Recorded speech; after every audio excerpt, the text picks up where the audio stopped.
வணக்கம். நான் கவி கணேசன், திராவிட முன்னேற்ற கழகத்தின் தலைமை கழக வழக்கறிஞர். பெருநகர சென்னை மாநகராட்சியின் மாமன்ற உறுப்பினராகவும் பணியாற்றி வருகிறேன். சென்னை உயர்நீதிமன்றத்தின் வழக்கறிஞர்.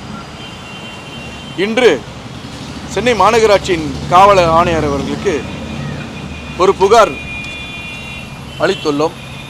அந்த புகார் என்னவென்றால், தமிழ்நாட்டின் அமைச்சராக இருக்கின்ற கில்லி சரத் என்கின்ற சரத்குமார் அவர்கள் மனிதவள மேம்பாட்டுத்துறை அமைச்சராக இருக்கிறார். கடந்த 5-6 தினங்களாக தமிழ்நாடு முழுவதும் வைரலாக அமைச்சராக இருக்கின்ற கில்லி சரத் அவர்கள் தன் குழந்தைக்கு மாத்திரை கொடுத்தேன் அப்படின்றத அவர் ஒரு தன்னிலை விளக்கமாக சொல்கிறார். அந்த வீடியோ எப்படி இருந்துச்சுன்றதெல்லாம் தெரியும். அந்த வீடியோவில் ஒரு 500 ரூபா தாள், ஒரு மாத்திரை, ஒரு டெபிட் கார்டு, ஒரு மொபைல், இதான் அந்த மெட்டீரியலு. இந்த 3 மெட்டீரியலில் தான் பிள்ளைக்கு உடம்பு சுகம் இல்லை அப்படின்னு சொல்லிட்டு அந்த மாத்திரையை டெபிட் கார்டு மூலமாக உடைக்கிறார். இது என்ன சூழல்? இது நார்காட்டிக்ஸில் இருக்கவங்களுக்கு நல்லா தெரியும். நார்காட்டிக்ஸில் இருக்கிற பெரிய பெரிய நிபுணர்களுக்கு தெரியும், ஒரு ஹேபிச்சுவல் அஃபெண்டர் தான் செய்ய முடியும். ஒரு நார்காட்டிக்ஸ் ஹேபிச்சுவல் அஃபெண்டர் தான் இந்த மாதிரியான ஒரு கொக்கைன், ஒரு மெத்து இது போல் பயன்படுத்த முடியுன்றது நல்லாவே தெரியும் நார்காட்டிக்கு. ஏன் சாதாரண காவலில் இருக்கிற ஒரு போலீஸ்மேன் கூட தெரியும் இந்த மாதிரியான ஒரு நார்காட்டிக்ஸ் எப்படி யூஸ் பண்ணுவாங்கன்றது. அதை ஒரு ஹேபிச்சுவல் அஃபெண்டர் எப்படி பயன்படுத்துவானோ அதே மாதிரி அமைச்சர் அதை பயன்படுத்துகிறார். அதுக்கு என்ன மறுப்பு சொல்கிறாருன்னா, தன் பிள்ளைக்கு பிறந்தே 5-6 மாதங்களாக இருந்த பிள்ளைக்கு மாத்திரையை நசுக்கி கொடுத்தேன், க்ரஷ் பண்ணி கொடுத்தேன்னு சொல்கிறார். தாய்மார்கள் அத்தனை பேருக்குமே தெரியும், பிறந்த குழந்தை ஒரு 3 வயது குழந்தைகளுக்கு மாத்திரையை நசுக்கி கொடுத்தா ஒன்று தேனில் கலந்து கொடுப்பாங்க, அதை கரண்டியில் வச்சு நசுக்குவாங்க, இல்லை மத்தில் வச்சு நசுக்குவாங்க. இந்த டெபிட் கார்டில் எப்படி நசுக்க வாய்ப்பே கிடையாது. அதுவும் இந்த மொபைல் ஃபோனை யூஸ் பண்ணி இதை வச்சு நசுக்கிறாரு. இப்படி சொல்கிறவர் தான் குழந்தைக்கு உடம்பு சரியில்லைன்றதை ஒரு தக் லைஃப் மூமெண்ட்டாக எப்படி போடுவான்? உடம்பு சரியில்லாதவங்க அந்த ஐபிஎல் மேட்ச் பார்க்குறவர் உக்காந்து அமர மாத்திரையை கட் பண்ணிக்கிட்டு தூளாக்க வாய்ப்பே இல்லாத சூழலில் தூளாக்கி அதை குழந்தைக்கு கொடுத்தன்னு மறுப்பு சொல்கிறார். இப்படிப்பட்ட சூழ்நிலையில் ஒரு போதையில்லா தமிழ்நாடாக இருந்த இந்த தமிழ்நாட்டை போதையை ஒரு காரணமாக ஒரு அரசாங்கமாக, போதைக்கு காரணமான அரசாங்கமாக தான் இந்த தலைமை அமைச்சராக இருக்கின்ற விஜய் அரசாங்கம் இருக்குது. அப்படி தான் ஒரு எடுத்துக்காட்டாக இந்த அமைச்சர் இருக்கார். இதுக்கு அவர் சரியான விளக்கம் கொடுக்கணும். எனக்கு தெரிஞ்சு அவருக்கு ஒரு உடல் பரிசோதனை செஞ்சே ஆகணும். நார்காட்டிக்ஸ் பீரோ, கண்ட்ரோல் பீரோ இதை இந்த அமைச்சரை கண்டிப்பாக விசாரிக்கணும். அது பொருட்டு தான் சென்னை மாநகராட்சியின் ஆணையர் அவர்களுக்கும் நார்காட்டிக்ஸ் கண்ட்ரோல் பீரோ அந்த அமைப்புக்கும் இரண்டுமே நாங்கள் புகார் தெரிவித்துள்ளோம். இந்த புகாருக்கு சட்ட ரீதியான நடவடிக்கை எடுப்பார்கள் என்பதை நம்புகிறோம்.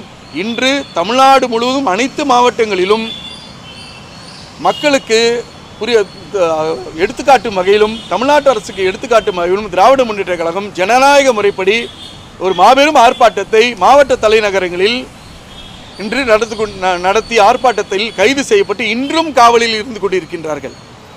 போதையில்லா தமிழ்நாட்டை கொண்டு செல்வோம் என்று சொல்லுகின்ற தலைமை அமைச்சர் விஜய் அவர்கள் அமைச்சரே போதைப் பொருள் பயன்படுத்துகிறார் என்பது தலைமை அமைச்சர் விஜய் அவர்களுக்கு தெரியுமா என்பது எனக்கு தெரியவில்லை. ஆகையால் இந்த புகாரின் மூலம் எங்களுக்கு தேவை என்னவென்றால், தமிழ்நாட்டு அரசு காவல்துறை அவர்கள் தயவு செய்து அமைச்சர் மீது சட்ட ரீதியான நடவடிக்கை எடுக்க வேண்டும் என்பதுதான் எங்களுடைய இந்த புகாருக்கான மனு. அதற்கு நாங்கள் அக்னாலஜ்மெண்ட்டும் வாங்கிட்டோம். சார், இப்போ பார்த்தீங்கன்னா அவர் தண்ணிலே விளக்கம் கொடுத்துட்டாரு. அதன் மீறி ஒரு திமுக எதிர்கட்சிகள் அரசியல் ஆகிறாங்கன்னு சொல்லி தாவேக்காரங்க சொல்லிட்டு வராங்க. தண்ணிலை விளக்கத்தில் ஒரு லாஜிக் இருக்கணும். தண்ணிலை விளக்கில் ஒரு லாஜிக் இருக்கணும். ஒரு பவுடர் யூஸ் பண்ணிட்டேன் அப்படின்னு சொல்லியிருக்கலாம். பிறந்த குழந்தைக்கு பாராசிட்டமால் இது மாத்திரையோ இல்லை ஒரு சாலிட் மாத்திரை எப்படி உடைக்க முடியும்? அதுவே லாஜிக் இல்லையே. அது கையாளுற முறை ஒன்று இருக்குல்ல. ஏற்கனவே சொன்ன நார்காட்டிக்ஸ் கண்ட்ரோல் பீரோக்கு தெரியும், போலீஸுக்கு தெரியும் ஒரு ட்ரக்கை எப்படி யூஸ் பண்ணுவாங்கன்னு, எப்படிப்பட்ட ட்ரக்கை யூஸ் பண்ணுவாங்கன்னு. நானும் கேள்விப்பட்டேன். என்னதான் எப்படி தான் யூஸ் பண்ணுவாங்கன்னா, அதை நல்லா ஸ்மாஷ் பண்ணி அது 500 ரூபா தாள் எதுக்கு?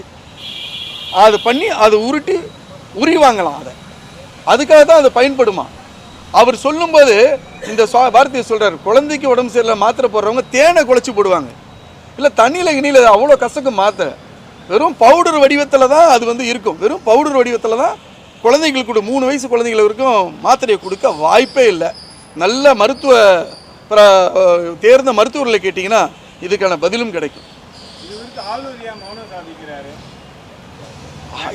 அதுதான் வேடிக்கை வினோதம். திரும்பியும் சொல்கிறேன், ஆளுநரும் இந்த தாவேக அரசாங்கமும் ஹேண்ட் இன் க்ளவ் தான். ரெண்டுமே ஹேண்ட் இன் க்ளவ் தான். அவங்க இவங்களை காப்பாற்றுறாங்க. எப்படி குதிரை பேரம் கண்ணுக்கு தெரிஞ்சு குதிரை பேரம் நடக்கிறத எப்படி ஒன்றிய அரசாங்கமோ ஆளுநரும் வேடிக்கை பார்க்குறாங்களோ, அதுபோல தான் கைதேர்ந்த ஒரு ஹேபிச்சுவல் அஃபெண்டர் என்ன பண்ணுவாரோ, அந்த ஹேபிச்சுவல் நார்காட்டிக் ஹேபிச்சுவல் பண்ணுவாரோ அதே தான் அமைச்சர் அதை கையாண்டிருக்காருன்றது எங்களுடைய பகிரங்கமான குற்றச்சாட்டு. அவருடைய விளக்கம் 100% பொருந்தவே இல்லை. ஏதோ அவர் அந்த பேட்டி கொடுக்கும்போது அவர் முகத்தை பார்த்தீங்கன்னா தெரியும், திருடனுக்கு தேல் கொட்டின மாதிரியே இருப்பார். திருத்துன்னு முடிப்பார். ஒரே வார்த்தை க்ரஷ் பண்ணுறாங்கன்னு. இந்த பத்திரிகையாளர் சொல்கிறேன், இந்த மாத்திரையை தமிழ்நாட்டில் இருக்கின்ற அத்தனை அமைச்சர்களும் மொபைலு, டெபிட் கார்டு, மாத்திரை இதை போட்டு எனக்கு க்ரஷ் பண்ணி கொடுங்க, நான் இந்த புகாரை வாபஸ் வாங்கிக்கிறேன். வாய்ப்பே இல்லை. கடைந்தெடுத்த அயோக்கியத்தனம், மிகப்பெரிய குற்றத்தை செய்த இந்த அமைச்சர் தக்லபி மூமெண்ட்டில் அவரே அதை வெளியிடுறாரு.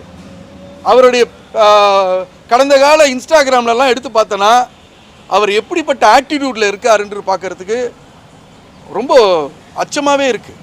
அவர் கொடுத்த இன்ஸ்டாகிராமில் கொடுக்குற ரீல்ஸ் எல்லாம் இப்படிப்பட்ட ஒரு மனிதரையா வந்து அமைச்சர் ஆக்குவது. சரி, நடந்துருச்சு, தப்பு செஞ்சேன்னு சொல்லட்டும். அது பொய்க்கு மேலே பொய் சொல்லிக்கிட்டே இருக்கார் இவர்.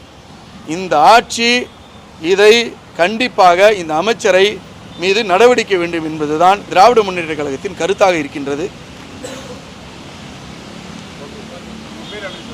கவிகணேசன்.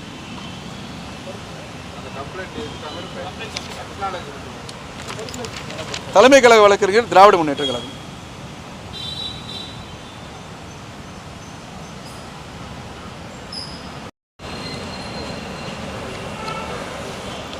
டெபிட் கார்டு, மாத்திரை, மொபைல் ஃபோன், இதில் 500 தாள் வேற.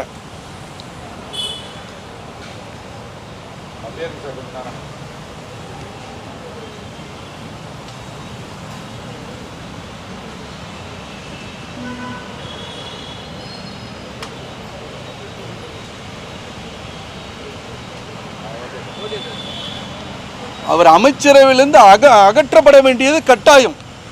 இந்த புகாரின் மேல் சட்ட நடவடிக்கை எடுக்கும்போது அவர் அமைச்சராக இருக்கக்கூடாது. அவர் அமைச்சராக இருந்துக்கிட்டு இந்த புகாரை விசாரிக்கிறதுல அர்த்தமே கிடையாது. அவர் அமைச்சரிலிருந்து அவரை விடுவிக்கணும். அவர் தன்னை மேலே வந்து நியாயம் வந்துட்ட பிறகு அவர் அமைச்சராகட்டும். அவர் அமைச்சராக இருந்துக்கிட்ட இந்த அவர் வச்ச புகாரை விசாரிக்கிறது நல்லதில்லை.